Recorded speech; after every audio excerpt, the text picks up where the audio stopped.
The rhythmic beeping of the heart monitor filled the private hospital room with its mechanical pulse. Moonlight streamed through the half-closed blinds, painting silver stripes across the motionless figure in the bed. Nurse Lina Morales moved silently in her soft-soled shoes, adjusting the four-line with practiced hands. Her fingers trembled slightly as they brushed against the patient's wrist. Daniel Kingsley looked nothing like the powerful tech billionaire who graced magazine covers.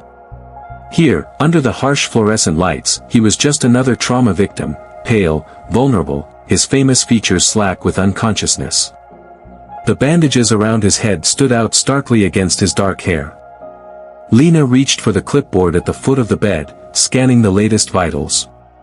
Her breath caught when she noticed the jagged scar peeking out from beneath his hospital gown, a distinctive S-shape just above his collarbone. Her fingers went to her own neck, tracing the mirror image hidden beneath her scrubs. The door opened with a soft swish. "Still here, Morales?" Dr. Chen leaned against the doorframe, his white coat crisp and unwrinkled despite the late hour.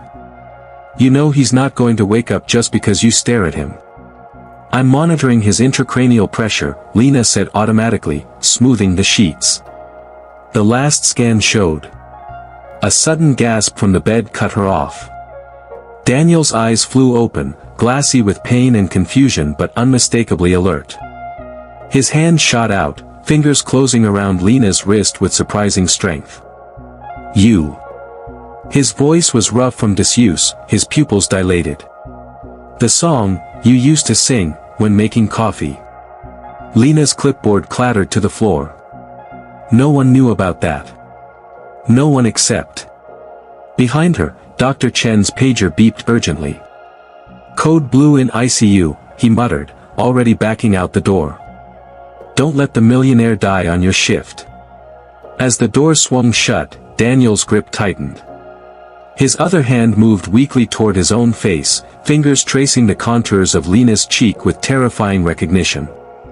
The heart monitor's steady rhythm became erratic, beeps coming faster as his breathing quickened.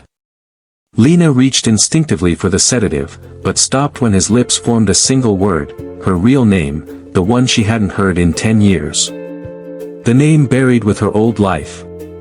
Outside the window, the first snowflakes of winter began to fall, each one a perfect replica of the engraving inside the locket hidden beneath her scrubs. The locket containing the wedding ring she'd sworn never to wear again. The heart monitor's frantic beeping filled the room as Lina froze, Daniel's fingers still tracing her cheekbone with unsettling precision. His touch left trails of fire where it brushed her skin, just like it had all those years ago in their Barcelona apartment. "Elena." He whispered again, his storm cloud eyes clearing for just a moment before clouding over with pain. His hand dropped to the sheets, trembling. Lina forced herself to step back, gripping the bedside rail until her knuckles turned white. "You're confused, Mr. Kingsley. The anesthesia." "Don't." His voice cracked like thin ice. "I'd know your hands anywhere." His gaze dropped to her left wrist where a thin scar peeked out from under her sleeve, the mark she'd gotten saving him from broken glass during their first anniversary. A crash from the hallway made them both jump. The door burst open to reveal Dr. Chen flanked by two orderlies. "Mr. Kingsley. You shouldn't be awake yet." He shot Lina a suspicious glance as he moved to check the floor. Daniel's eyes never left Lina's face. "This nurse. I need her assigned to my care. That's not how we make it happen." The command in his weakened voice startled everyone. Even confused and injured, Daniel Kingsley radiated authority. As Dr. Chen reluctantly nodded, Lina's stomach twisted. Every instinct screamed to run, but her feet remained rooted. The heart monitor settled into a steadier rhythm as Daniel's breathing evened out, his eyelids growing heavy. "Stay," he murmured as sleep reclaimed him. His fingers brushed hers, the same way he'd always reached for her in sleep during their marriage. Lina fled to the nurse's station, her hands shaking as she pulled up Daniel's medical records. The screen blurred before her eyes. According to the file, Daniel Kingsley had never been married. His emergency contact was listed as Theodore Kingsley, father. The computer dinged with a new notification, a flagged medication interaction. She clicked open the alert and nearly dropped her coffee. Warning: patient may experience vivid recall of repressed memories when administered diazepam with. The word swam before her eyes. Diazepam. The same medication she'd added to his for an hour ago when his vitals spiked. The same drug her husband had been prescribed after the fire. A shadow fell across the keyboard. Interesting reading. Dr. Chen leaned over her shoulder, his breath warm against her ear. You seem unusually invested in Mr. Kingsley's case. Lina minimized the screen too quickly. Just doing my job. Chen's smile didn't reach his eyes. Of course. Though I couldn't help but notice, your employee file says you worked in Madrid before coming here. Funny coincidence. Mr. Kingsley owns property there. The blood drained from Lina's face. She'd carefully constructed her new identity, but one mistake, one moment of weakness recognizing her husband, could unravel everything. Down the hall, an alarm sounded from Daniel's room. Lina was on her feet before Chen could react, her training overriding her fear. She reached the doorway just in time to see Daniel thrashing in bed, his monitors going wild. No. Elena, he shouted, his voice raw with terror. The fire wasn't an accident. As Lina rushed to his side, their eyes met for one electric moment, and she saw the truth dawning in his gaze. He remembered. Everything. Behind them, the door clicked shut. Dr. Chen stood with his back against it, holding a syringe filled with a suspiciously amber liquid. Well, he said softly. This complicates things. The overhead lights flickered as a winter storm raged outside, casting eerie shadows across the three frozen figures, the husband who remembered, the wife who couldn't forget, and the man who clearly knew more than he should about fires that were accidents. Somewhere in the hospital, a clock struck midnight. The syringe in Dr. Chen's hand caught the flickering fluorescent light, the amber liquid inside swirling like molten gold. Lina's nursing training kicked in before her panic could. That wasn't any standard hospital medication. Mr. Kingsley is having a post-traumatic episode, she said evenly, positioning herself between Daniel and Chen. He needs 2 milligrams lorazepam, not whatever you're holding.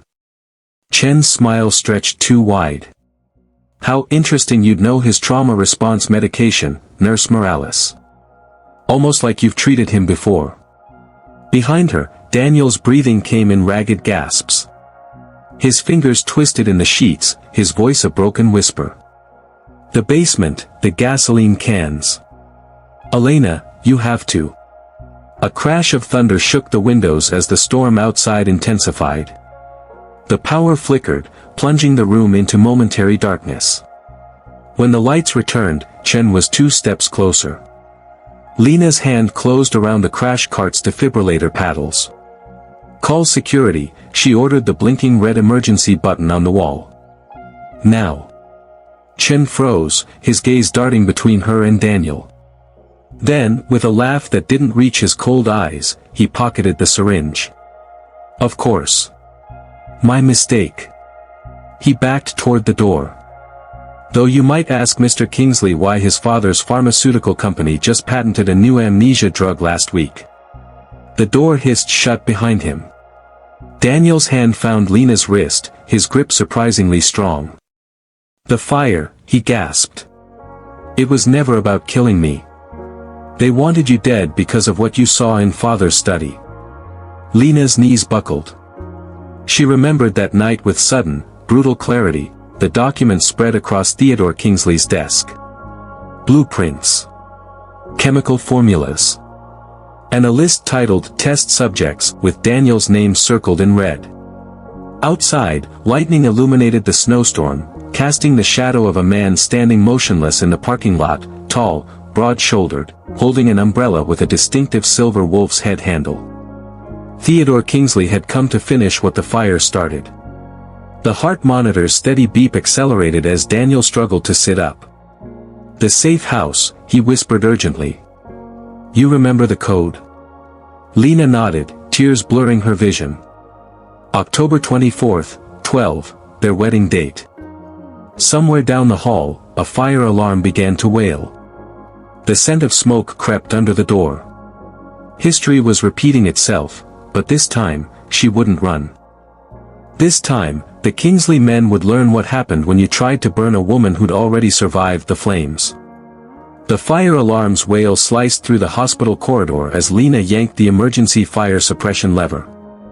Sprinklers erupted overhead, creating a curtain of water between them and the door where smoke now billowed. Daniel's fingers dug into her arm as she helped him from the bed, his hospital gown clinging to his still healing wounds. Stairs, he gasped, pointing to the service exit. Theo's men will be at the elevators. Lina hesitated only a second before slamming the crash cart into the hallway, blocking their pursuers. The metal screeched against tile as Daniel's stand became an improvised cane. They moved like ghosts through the stairwell's flashing emergency lights, Lina's nursing shoes leaving bloody footprints from where she'd stepped on broken glass. The basement storage room smelled of antiseptic and old linen. Lina's fingers flew across the keypad, October 24th, 12, and the supply closet door clicked open to reveal not shelves of bandages, but a concrete staircase leading down. Daniel collapsed against the damp wall, his breathing ragged. You kept the safe house. You built it for us, Lina whispered, catching him as his knees buckled. The motion dislodged her locket, sending the damaged wedding ring clattering across the floor. A shadow moved in the doorway above them. Theodore Kingsley's polished Oxfords appeared first, then the silver wolf's head umbrella tip-tapping rhythmically against the steps as he descended. I always wondered how you survived that fire, Elena. His voice carried the same mild tone he'd used when announcing her death to the press. Pity we have to repeat the performance. Daniel struggled upright, shielding Lina with his body. Father, stop this. I remember everything now, the drug trials, the memory suppression, how you made me believe. Theo's laugh cut through the dank air. You think this is about drugs? He withdrew a yellowed photograph from his coat, a younger Theo standing beside a woman whose face had been scratched out. She looked just like you, Elena. Right down to the scar. Lina's breath caught. The missing piece slammed into place. Theo hadn't been trying to erase Daniel's memories. He'd been trying to recreate his lost love in the woman his son married. Daniel's hand found hers in the darkness. Run, he breathed against her ear. Instead, Lina stepped forward, fingers closing around the fire axe mounted on the wall. Water from the sprinklers dripped down her face like tears as she faced the man who'd stolen 10 years of their lives. Funny thing about fire, Theodore, she said, hefting the axe. It doesn't just destroy. The blade flashed in the emergency lighting. It purifies. Somewhere above them, the hospital's PA system crackled to life as police sirens wailed in the distance. Theo hesitated, just long enough. When the authorities broke down the door minutes later, they found Theodore Kingsley alone and trembling, staring at the wedding ring glinting in the pooled water at his feet. Of the couple, there was no sign, just an open service entrance leading to the river docks, and on the wall above it, scrawled in familiar handwriting. Until the next life. Epilogue. The first snow of winter settled over Barcelona's Santa Maria del March. Inside the candlelit cathedral, a woman with faint scars along her hairline adjusted her veil as her husband, his limp barely noticeable now, slid a new ring onto her finger. The priest smiled at the unusual request to repeat vows they'd spoken a decade prior. Outside, a newspaper fluttered against the wrought iron gates, its headline obscured by snow, Kingsley Pharma CEO arrested in international scandal. The date, December 24, 2023, marked exactly 10 years since the fire that failed to destroy them. As the bells tolled midnight, Daniel kissed his reborn bride, their joined hands revealing matching snowflake tattoos where their wedding rings had once been. Some vows, it seemed, could survive even death.